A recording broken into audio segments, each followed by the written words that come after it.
Bonjour à tous. Salut à toutes et à tous. Voilà, le journal numérique de la Voix du Sud. Aujourd'hui, pour commencer, on va vous parler de différentes informations qu'on a, nous, en notre possession. Et on va essayer de vous tenir au courant le plus souvent possible par cette vision de petites vidéos courtes, brèves, et avec beaucoup d'informations dedans. Donc, en ce qui concerne vos restes de congés payés pour cette année 2022, donc n'oubliez pas le versement, le compteur CET est toujours présent. Donc vous pouvez verser vos congés non pris sur le CET. Et sachant que si vous ne les prenez pas, ils seront épurés en début janvier 2023. Donc n'hésitez pas à soit les verser au CET et vous avez encore les RE boni qui vous ont été crédités. Ces journées-là peuvent être monétisées. Donc n'hésitez pas à mettre sur le CET pour vous faire monétiser ces journées.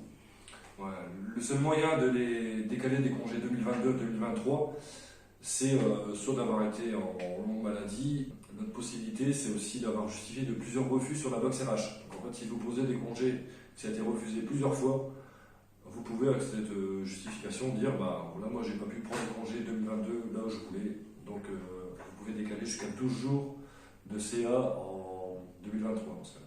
Une autre actualité, c'est la fusion des sites de Carvin et Douai. Dans cette fusion, il y aura juste le CHSCT de Carvin qui restera opérationnel.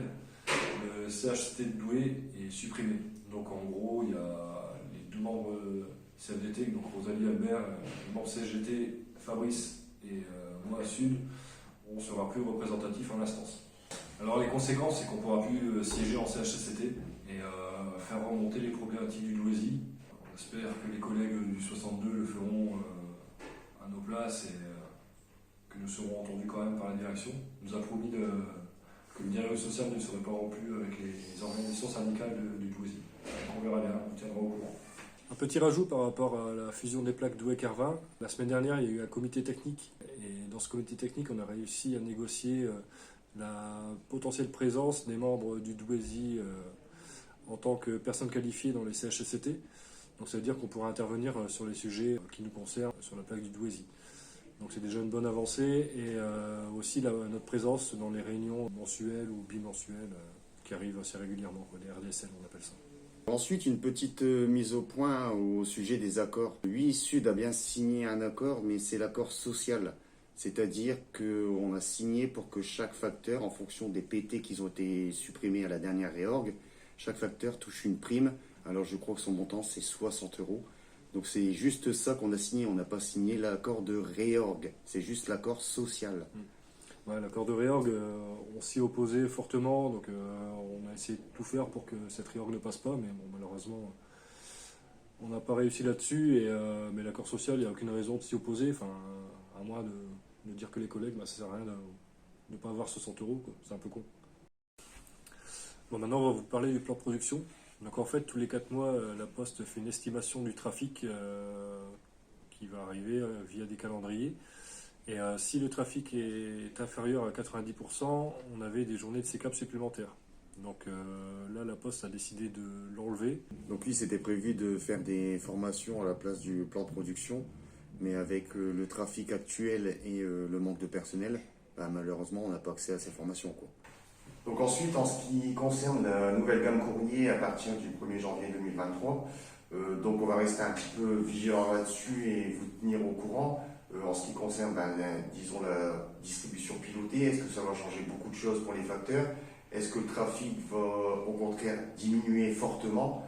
Donc tout ça, ça restera à voir. Donc on va suivre attentivement le process qui va être mis en place par le groupe, quoi, en fait.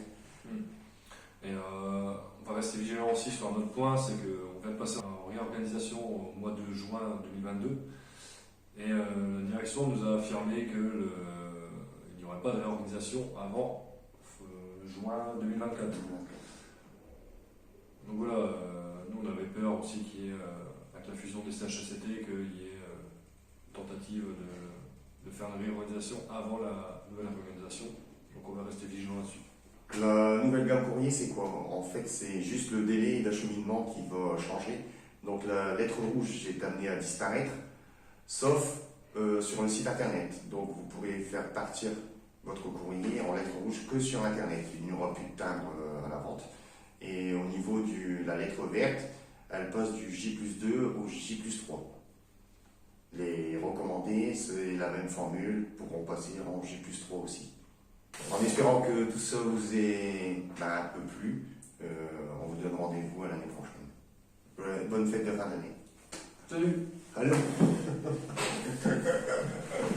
Non mais ça vous coupez.